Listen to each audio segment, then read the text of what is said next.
नमस्कार, मैं हूं ज्योतिषाचार्य मुरारी पांडे। आज हम चर्चा करेंगे चंद्र ग्रहण के बारे में।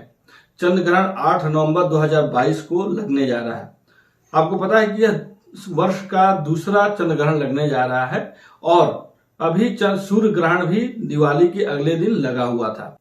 ज्योतिष शास्त्र के अनुसार 15 दिन के अंदर यदि 2 ग्रहण लग जाए तो यह अशुभ संकेत माना जाता है।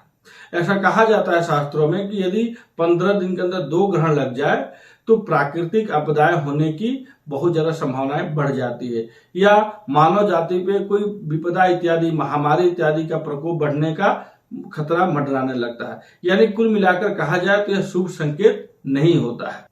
कार्तिक मास के शुक्ल पक्ष के पूर्णिमा तिथि को देव दीपावली मनाई जाती है और उसी दिन यह चंद्र ग्रहण लगने वाला है, इसलिए इस चंद्र ग्रहण का विशेष महत्व हो जाता है। अब हम ये जाने कि चंद्र ग्रहण लगता क्यों है। अगर हम विज्ञान की भाषा में बात करें तो सूर्य, चंद्र और पृथ्वी एक लाइन में आ जाए, एक सीधे में आ जाए तो चंद्र ग्रहण लगता है। यानी कि सूर्य और चंद्रमा के बीच में यदि पृथ्वी आ जाती है तो चंद्र ग्रहण लगता है और यह 8 नवंबर को ऐसी स्थिति होने जा रही है। अब हम ये जान लें कि भारत में कहां पर यह चंद्र ग्रहण दिखाई देने वाला है। तो मुख्य रूप से बता दूं कि भारत के अधिकांश क्षेत्रों में यह चंद्र ग्रहण दिखाई देगा। इसीलिए इस चंद्र ग्रहण का जो सूतक है वो भी हम सबको विशेष तौर पे मान्य होगा। यानी सूतक का जो विधान है, सूतक का जो नियम है, हम लोग को जरूर पालन करना चाहिए। सूतक कब लगता है ये भी जान लेना बहुत जरूरी है।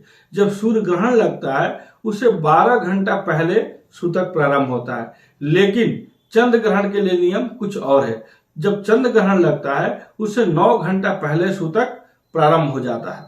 सूतक के समय ऐसा कहा जाता है कि जो नियम, जो सावधानी हमें ग्रहण के समय बरतनी चाहिए, यानी कि हमें यात्रा नहीं करनी चाहिए, हमें खाना पीना इत्यादि का त्याग कर देना चाहिए उस समय के लिए, या कोई भी मांगलिक कार्य नहीं करना चाहिए, कोई भी शुभ कार्य नहीं करना चाहिए, पूजा पाठ इत्यादि उस समय वर्जित होता है, पूजा पाठ बिल्कुल भी नहीं करना चाहिए।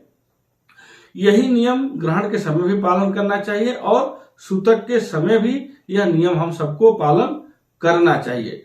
सूतक प्रारंभ होते ही पूजा पाठ इत्यादि, भगवान के जो मंदिर होते हैं या भगवान के अगर हम घर में मंदिर बनाए हैं तो उनके जो कपाट होते हैं या पर्दा होते हैं वो पर्दा हमें लगा देना चाहिए, बंद कर देना चाहिए। उस समय पूजा पाठ या मंदिर का स्पर्श भी नहीं करना चाहिए। इसलिए सूतक लगने से पहले ही ये सारी चीजें हम सबको कर लेनी चाहिए। अगर खाना इत्यादि पहले से बना हुआ है या कुछ ऐसे अन्न है जो बन के तैयार हो चुका है पहले से, तो उसमें तुलसी पत्ता इत्यादि हम डाल के उसको सुरक्षित रख सकते हैं या उसमें कुश इत्यादि भी डाल सकते हैं। अब हम ये जान लें कि चंद्र ग्रहण कब से प्रारंभ होकर और कब तक रहने वाला है। तो भारतीय समयानुसार शाम को 5:32 से प्रारंभ होकर और इस ग्रहण का जो मोक्ष काल है वो 7:25 तक रहेगा।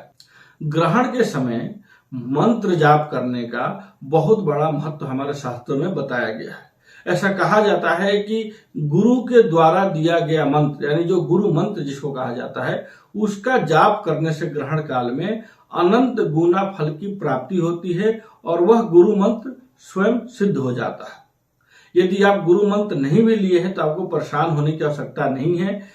ओम नमो भगवते वासुदेवाय, इस मंत्र का भी आप जाप कर सकते हैं। आप गायत्री मंत्र का जाप कर सकते हैं या जो भी आपके इष्ट देव है या कुल देव है जो उनका मंत्र है उसको आप ग्रहण काल में आप इसका जाप करें और जाप करने के बाद यदि हो सके तो हवन इत्यादि करें। इससे बहुत ज्यादा लाभ की प्राप्ति होती है और जो ग्रहण का जो अशुभता हमारे जीवन में पड़ने वाला है वह भी काफी हद तक कम हो जाता है।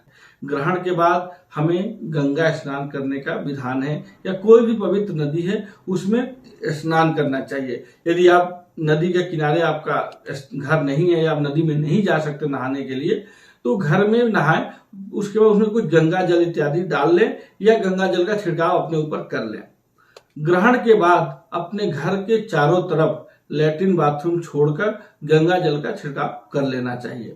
मंदिर इत्यादि आके घर में है तो भगवान को स्नान कराना चाहिए, गंगा जल से उनको स्नान कराकर और उनको तिलक चंदन लगा के भोग इत्यादि लगाना चाहिए। इस प्रकार करने से ग्रहण की जो अशुभता है जो हमारे ऊपर, हमारे परिवार के ऊपर पड़ने वाली है, वह काफी हद तक कम हो जाती है। उम्मीद करता हूं कि वीडियो आपको पसंद आई होगी। पसंद आई है तो लाइक करिए, शेयर करिए, सब्सक्राइब करिए। जय श्री राम, शुभ हो, मंगलमय हो।